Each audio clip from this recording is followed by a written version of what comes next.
What's going on, folks? Welcome to the next episode of the Next Man Up Injury Podcast. I'm your host, Kyle Allen, and I am joined again by the talented duo of Matthew Walters and Erik Kreil. What up, what up? If you have not listened to our first intro episode, you can check it out anywhere that you listen to podcasts, or simply go to our website, rideordynasty.com, under the podcast tab. Matthew, how are you doing today, sir? Oh, I'm doing fine and dandy today. I'm off for the summer, so no school until August, so that is quite nice. Going to be a warm one in Texas. Glad you don't have to work as well. Oh, it's always warm. Erik, how goes it? What's going on, guys? Good to be here. Speaking of work, I hear you have a new job coming around the corner. Are you getting started yet?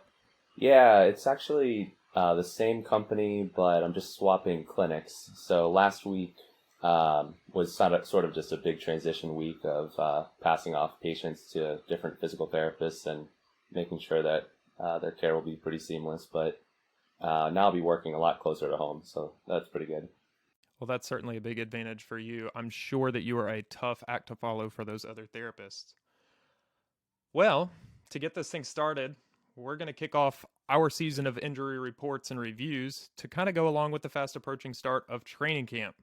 We're going to start taking a look at each division's most fantasy relevant injuries on a team-by-team basis.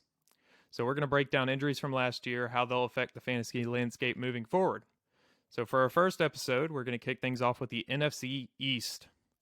For the sake of organization, we will go in order of the way the teams finished last season. So kicking it off, the NFC East champion Washington football team. 7-9. Now the football team didn't really have any fantasy relevant injury concerns carrying over from 2020. Quarterback Kyle Allen suffered a broken leg, which pretty much ended his season. And Washington has brought in Ryan Fitzpatrick to most likely usurp him as the starter. So with Fitz taking over for him, that injury is really not going to carry over much fantasy relevance. So let's talk about some guys who may find their way to relevance. We'll start off with Kelvin Harmon, who tore his ACL last year.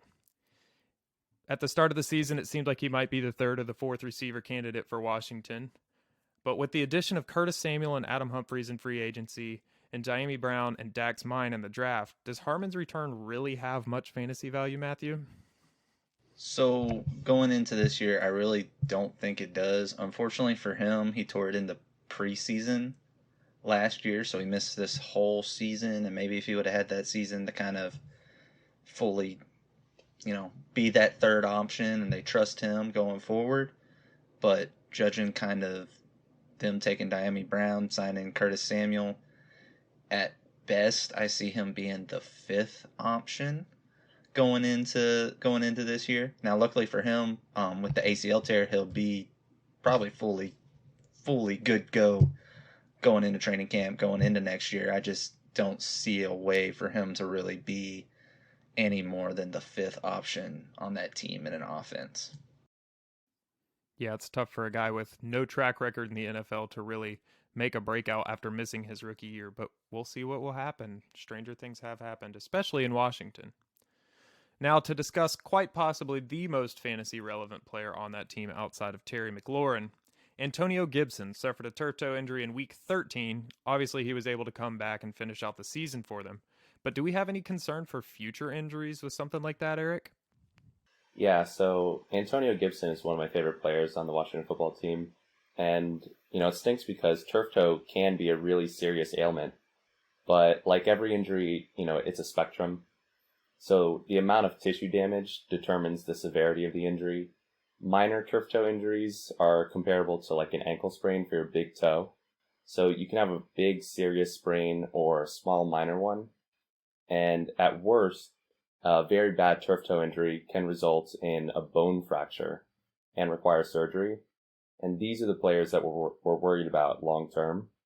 Antonio, evidently, he probably had a mild to moderate turf toe injury since it knocked him out only about 2.5 weeks. And, he was able to come back in a limited workload in the final 2 weeks of the season. So I think he'll be fine for 2021. Well, that's certainly good news for all the Antonio Gibson truthers out there. Anybody else from the Washington football team you guys feel like we need to cover? Alrighty. Well, that's certainly good news for Washington moving on. So let's check out the second place team in the East, the New York Giants. Obviously, the face of their franchise and marquee player, Saquon Barkley, went down with a torn ACL. So he had surgery in October, and he's expected to be ready for the season per Adam Schefter. Now, Matthew, how does this affect his immediate fantasy value for 2021? So for 2021 as a whole, I'm not super worried. He tore his ACL earlier in the year, and interesting enough, his was actually not a non-contact injury like we normally see with ACLs. He was getting tackled and got brought down awkwardly, and that's how he tore his. So a little bit different than what we traditionally see with most ACLs. But he did it early in the year. He's, by all accounts, on the right track going forward. And there's nothing of real concern that's come out that he will not hit the ground running. The only thing I can maybe see is him just kind of being limited early in the year as they kind of work him back in, as it will be, I think I wrote down August, depending on, I don't remember exactly when his surgery was. I know it was in October, but it's going to be that 10 to 11 month mark. So they might try to just kind of work him back slowly, but he should be full go fairly soon during the year. Well, that's great to hear for Saquon Barkley managers as well as the Giants. And it may be coach speak, but I have heard that Joe Judge mentioned and threw out there that he may be on a snap count early in the year, which admittedly may not be a bad thing to get him eased back into stuff. Now, Erik, we've talked about short-term fantasy value. How does this injury affect your outlook on him for dynasty purposes long-term? So, as a Penn Stater, Saquon Barkley is my favorite player in the league. And I've gotten into some informal arguments with some buddies about Saquon Barkley's, longevity and whether he'll be the Saquon of old or if he's going to have trouble down the road. And what I've realized is that there's definitely two major camps in the dynasty world. There's the steadfast truthers like me who believe that Saquon will be just fine. And there's the doomsday downers who are all but certain that he'll never be the same. And in these arguments, I was kind of realizing that, I don't actually know what the data says about NFL running backs after ACL. And so I did some trolling on the internet, and some folks, they did try to answer the question, but honestly, they didn't answer the question really that well at all, where like they either treated every ACL injury the same, without considering if there was also, MCL or meniscus injuries, or they didn't bracket athletes by age, things like that, we know that these factors matter for athletes' recovery and athletes' longevity in the league, and they just didn't account for those. So I'm currently working on my own data with another Rider Dynasty party member to figure out this answer once and for all. And we're only about halfway done, but what I can say for sure is that running backs who do well after ACL are generally younger. Their meniscus is preserved, so we're talking meniscectomy versus repair, and they're elite prospects and athletes. So again, we're only about halfway through the project, but Saquon Barkley already hits all three of those marks. So I'm still a truther until proven otherwise. Well, that sounds like a very educated answer, not a guess or speculation like some folks like to make. So I love to hear that about Saquon, and I hope that checking those boxes indeed does mean a long, healthy career. Moving on to the probably next highest profile player on the Giants, Daniel Jones. Now, last year he had high ankle sprain and hamstring injuries at different parts of the season. Now, Joe Judge has come out in the offseason and claimed that Jones's injuries were, quote, far worse than initially reported. Now, keep in mind here, the Giants' offensive line ranked dead last with a 46% pass blocking win rate. To put that into perspective, more than half the time that Daniel Jones dropped back to make a pass, his offensive line was losing on their blocks. Matthew, do you have any concerns about his health moving forward with that in mind? Well, because of his trash O-line, well, yes. But as far as his injuries from last year, I don't really think they'll carry over. But interesting enough, his hamstring injury last year. I went back and watched the game tape on it, and most of the time when you see someone with a hamstring injury, they're kind of running full speed and then pull up and, they grab their back of the leg. He kind of finished the run, then got up, kind of felt the back of his leg a little bit, but then, kind of went right back to the huddle. And it wasn't until I think 2 plays later that he threw a pass that you really saw it affect him. So obviously we're just going off of film, but it's a little difficult to tell exactly how bad the hamstring strain was, and also what the coach is talking about. Was it the hamstring or was it other injuries that were probably worse? Because if it had been a grade 2 or even a grade 3 hamstring strain, I don't think he gets up initially and even gets back into the huddle to try to play through it.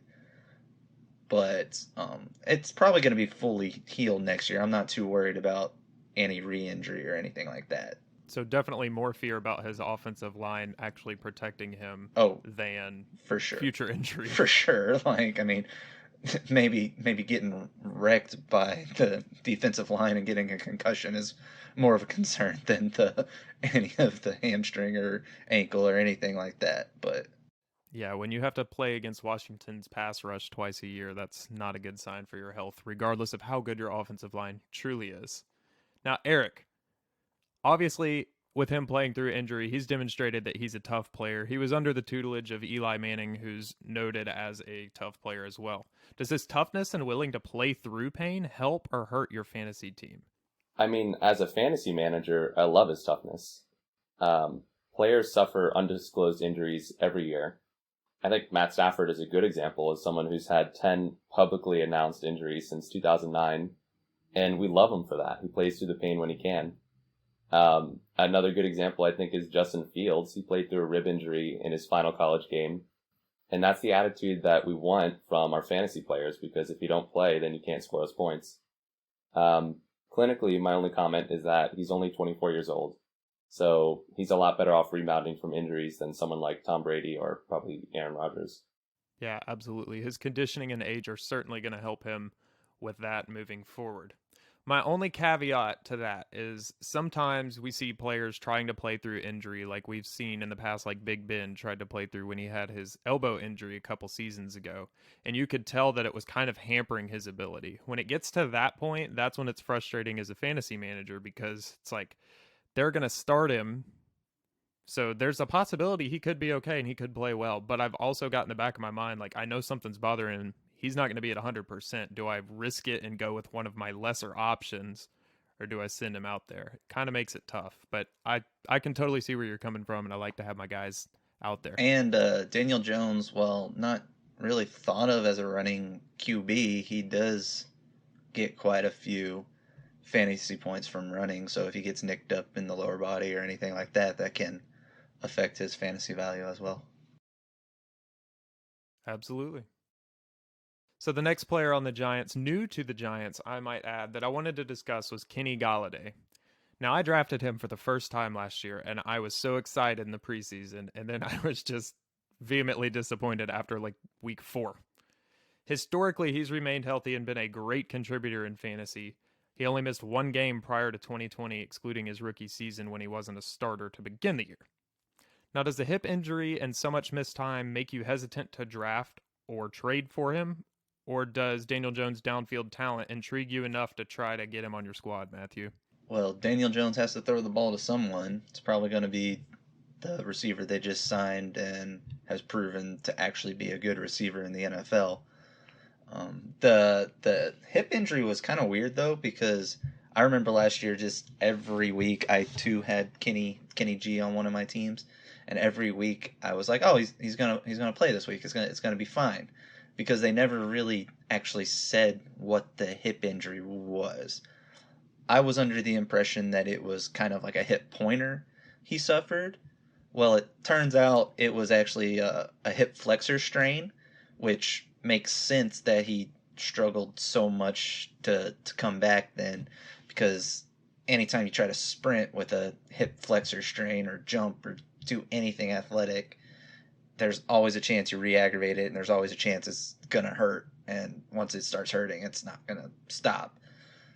So that's kind of what he was dealing with, and it kind of makes sense on why it lasted throughout the whole season. I think he kept trying to push through it and kept re-aggravating it, which, like we've kind of discussed, it's great that he was trying, but may have been better had you actually just, let your freaking injury heal and then get back on to the field.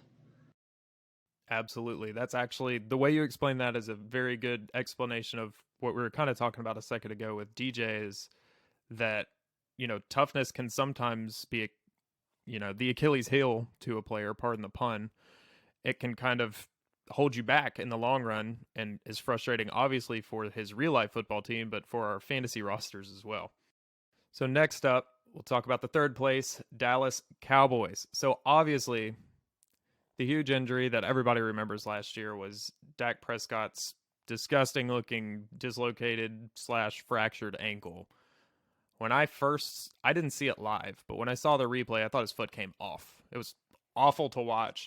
Every time I see the highlights start to come on, I just look away. I'm like, even as an injury person, I don't want to see that. I hate it for him because I really like the player and trusted talent.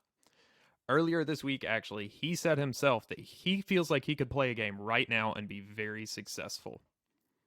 So he had the initial surgery for his repair and then a second elective procedure to improve his recovery time. He's already out throwing the ball, participating in practice. He's expected to participate in OTAs. And just a brief aside, he has never missed a game or practice prior to this injury for the Cowboys. So I expect him to be ready to go. But is this something we need to worry about with his mobility or his effectiveness in evading trouble, Erik? Yeah, that ankle injury was nasty. So the background on his injury is, he suffered a compound fracture plus his ankle dislocation. And the compound fracture means that the bone was sticking out of the skin. And the ankle dislocation means that he tore some, if not all, of his deltoid ligaments, which are on the inside of the ankle. And that does sound really bad, but athletes in a lot of sports actually overcome these injuries with enough recovery time. So, when he suffered this injury, when the next season starts, that matters. What's really important for performance is the type of surgery that was required. And while the official surgery procedure, won't be announced, he no doubt had a metal plate put in there. And the second surgery was reportedly, I think, to strengthen that deltoid ligament further. And even though it was elective, it's generally not a good sign when you need a second surgery, especially if it's to do more tightening up. So to me, that means that the ankle was a little bit less stable than they liked after the first surgery. And now that they've tightened it up, it has more artificial strengthening in there. So my concern is that the ankle might not be as mobile as it once was. He has plenty of time to work on that, but we know that it won't ever be the same joint as it was pre-injury. So my personal opinion is that he'll be just fine, but you just never know until they've actually played a game. Yeah, I'll definitely be excited to see him back on the field and see what he can do. When I first started kind of researching what exactly the extent of the injury was, it took me back to thinking about LaShawn McCoy. I don't remember if it was an E60 or a 30 for 30, but they were talking about LaShawn McCoy. When he was in high school, he had a very similar injury, compound, deltoid, all that stuff, and we saw the career that he was able to put up. Obviously, they're different players, different positions, but seeing somebody with that kind of skill set with the cutting, running, jumping, known for his jukes, be able to do that after that injury gives me hope that Dak can get back to his normal self. Yeah, I was watching this game as a Cowboys fan, so I saw it live. I will say it was very amusing when, if you watch the video, he tries to relocate his ankle. He slams his foot into the ground when he realizes his ankle is dislocated, and then realizes very quickly that was a terrible idea and starts calling for the medical staff to come take care of him. Ew, dude. Yeah, I cannot imagine what that would feel like, and pray to God that I never do know what that feels like. Next up for the Cowboys, fantasy relevant wise anyways, it's kind of a debate. But we're going to talk about Blake Jarwin. Now, he was talked about on the last Rider Dynasty podcast. If you have not listened to it yet, JJ, Don, and Rob did a great job talking about players who they're looking at later in their drafts, who they can trade picks for. But Blake Jarwin, he tore his ACL last year. He was one of my favorites to be a breakout tight end candidate coming into the season. And on his very first touch, tears his ACL. Heartbreaking. We all know ACL tears are roughly a year to turn around. But he's been at practice but not participating in the team drills yet, as his recovery is starting to take a little bit longer than expected. Matthew, at this point, with the way the Dallas roster is built with so many great talented receivers and solid play from Dalton Schultz last year, is he still worth rostering in Dynasty, or is it time to start thinking about cutting Blake Jarwin? He's definitely still worth rostering. I think he steps kind of.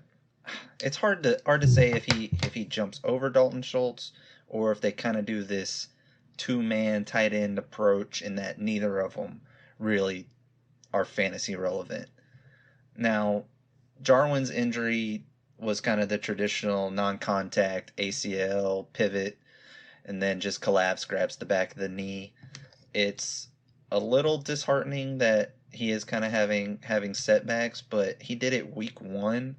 So he's going to be a year out right at the beginning of the year, and so he should be back. Now, it's one of those things we just won't know till we know. So you'll, if he's going to be fantasy relevant or not. Are they only throwing to Jarwin, or are they throwing to both of them, or is Schultz staying ahead of him? It's kind of impossible to tell at this point. So I would hold him at least until you kind of get some clarity a few weeks into the season. And then if it ends up he's just not being utilized at all, that's when I would cut him. Yeah, he's somebody we might see end up on the PUP list to start the year. And if your league allows it, throw him in an IR spot. Pick up somebody else. Hold on until we see what happens with him. Now, moving on to the last team in the division, the Philadelphia Eagles. Now, they have a few players that we're going to talk about. We'll start it off with Miles Sanders. Now, he missed 4 games throughout the season with a variety of knee injuries, none of which were really expanded on much, more than being listed as a, quote, knee injury or a lower body injury. Now, 4 games is not a huge chunk of the season to miss, but it does affect the value of a player.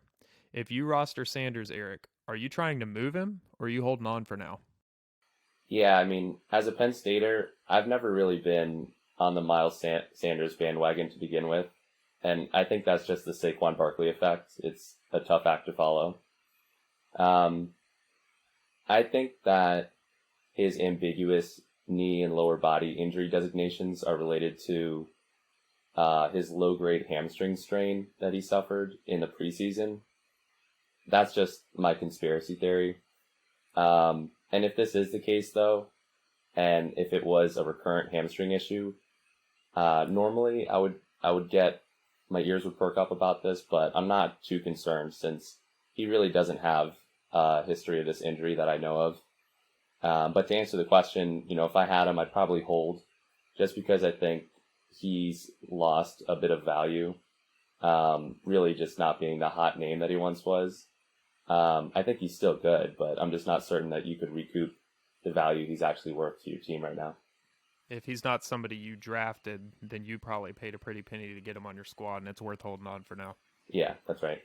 Yeah, absolutely. And I want to point out, you made a great point there talking about the hamstring strain, how that could have potentially led to the knee injury. That's something that I feel like a lot of people outside of, healthcare, sports medicine, orthopedics don't really think about when we think about players getting hurt, is that injuries don't happen in a vacuum. You have a hamstring injury, but that leads to knee instability, or you could end up having a glute strain as well later on. You never know what else might happen and springboard off of one. So that was an excellent point you brought up.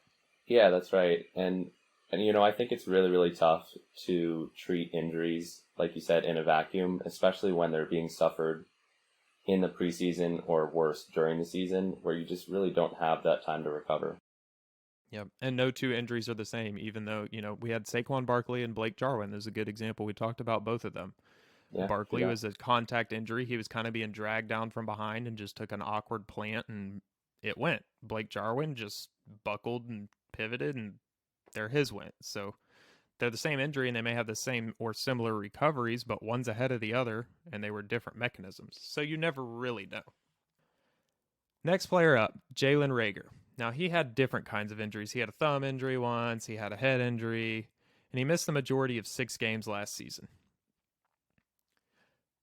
Not an ideal start for a rookie first-round receiver, but he has an opportunity for improvement with a consistent starting QB instead of who knows who's starting, and a rumored move to the slot position this year. I'm excited to see what he can do.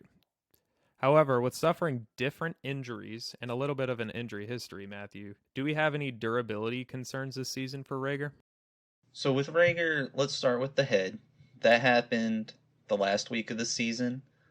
Now, it was labeled a concussion, but with it happening the last week and then not being a playoff, we really do not know what the recovery time for it was. There's some guys that get put in concussion protocol and they're back the next week. There's some guys that get put in concussion protocol and they're not back for a month. With him, we don't know. Now, every concussion is serious, but there is definitely something to be said if he would have been knocked out for a month or two from his concussion rather than back the next week. So we really don't know on that. Now, his thumb doesn't really concern me. It was surgically repaired. He came back and played fine with it. Didn't seem to have really any issues. But honestly, the injury that concerns me the most going forward actually happened in the preseason last year during practice one day where someone threw an interception and then he made a tackle, which first off is dumb, blow the play dead. Why are we having offensive players try to make tackles on interceptions in practice? But he dislocated his shoulder and suffered a labral tear. And to the best of my knowledge, he did not have a surgery to repair that. So now he will always have an increased chance of dislocation to that shoulder again. And there's always going to be a chance that labral tear, which we talked a lot about labral tears on our first pod, but that labral tear could get worse going forward and get aggravated to the point of needing a surgery, or that he's just constantly dealing with shoulder pain and whatnot going forward. So that's actually what concerns me the most. Now, will it be an issue? I don't really foresee it being an issue. He was able to play this year, come back from it no problem, but there is that slight hesitation with it going forward. Yeah, you raise an excellent point there, and I actually forgot about that injury in the preseason, so I appreciate you bringing it up. And if I recall the stat correctly off the top of my head, we did talk about it on the last pod, that even after a labral repair, there's still like I think it was 13 to 26% chance of re-injury to that. So without a surgical repair, I know that the risk is greater, but I don't know the exact number. So that's certainly something to watch with Reagor. Now going over to their newest wide receiver in Philly, Devonta Smith. So Twitter seems to be abuzz constantly anytime he is brought up with BMI questions. So BMI, for those that don't know, is body mass index. It's a way that with athletes, it's kind of faulty to measure physical fitness. It weighs height and weight together and comes up with this body mass index. It's a polarizing topic because Devonta Smith is tall and thin, so he has a low BMI. People argue back and forth whether he'll be able to hold up in the NFL because of this frame. So let's look at his history a little bit. Erik, can you tell us anything about his injury history? Yeah, so Devonta has suffered 4 minor injuries since 2018 that I know of, both contact and non-contact related. These include, I think, like an isolated low-grade hamstring strain during a game, another low-grade knee strain during practice. I think there was like a bruised shoulder during a game, and he dislocated his thumb during another game. none of these are concerning on their own, but it's worth noting that I think small injuries have hampered him at the college level, and that's against smaller, less elite defenders. So I think you bring up a good point when questioning his size and how he might fare in the NFL. All right. So I had to dig into this one because I've got some feelings about the BMI argument. And I need to give some credit to fellow injury writer and analyst Dr. Adam Hutchinson at @therealadam_H on Twitter. He works with the Undroppables. And he released a fantastic article that we'll put in the link in the description of this podcast so you can see it yourself. But his research revealed that wide receivers with a higher BMI that is greater than 26 since 2018, so it's a decent sample size, actually had a correlation of a greater number of injuries with higher BMIs. Now, the exact numbers, skeletal injuries, such as bone bruises and fractures, there was 1.351 per 1 unit. So per 1 player, there was more than one.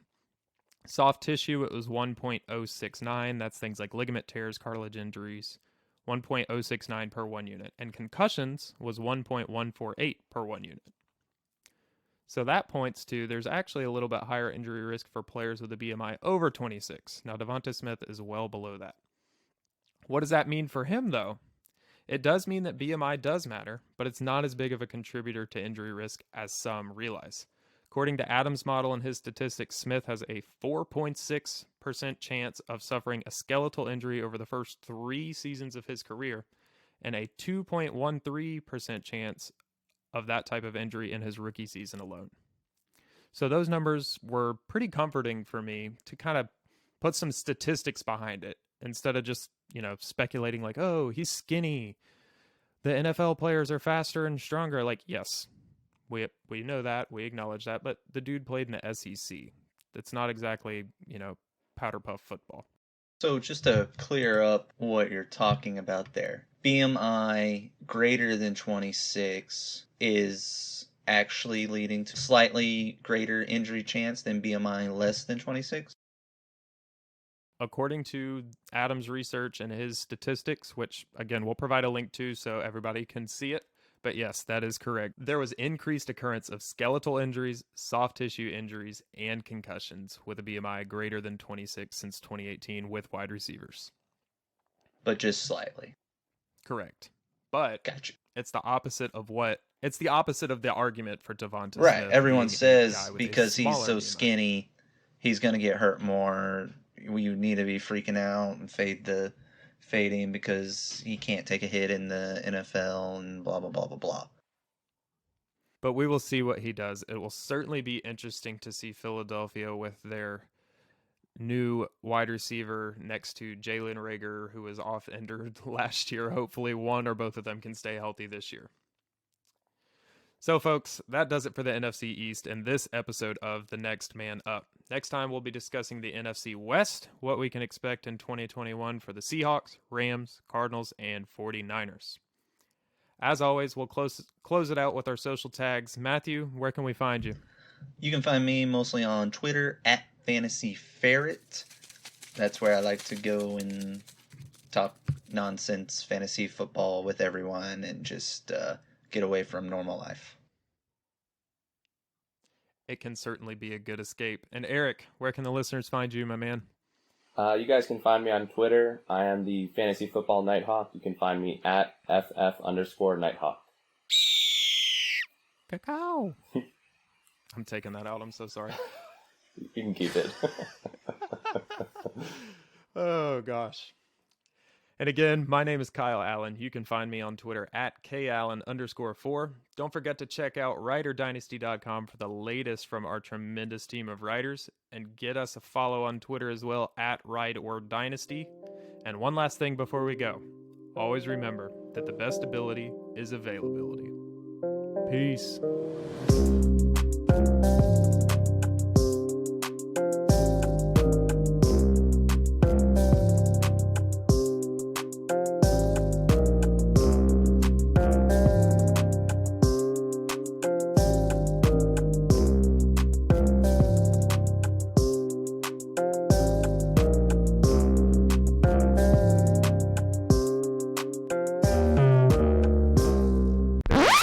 greater occurrence of both skeletal, soft issue, and skeletal. I can't say that. Skeletal. There was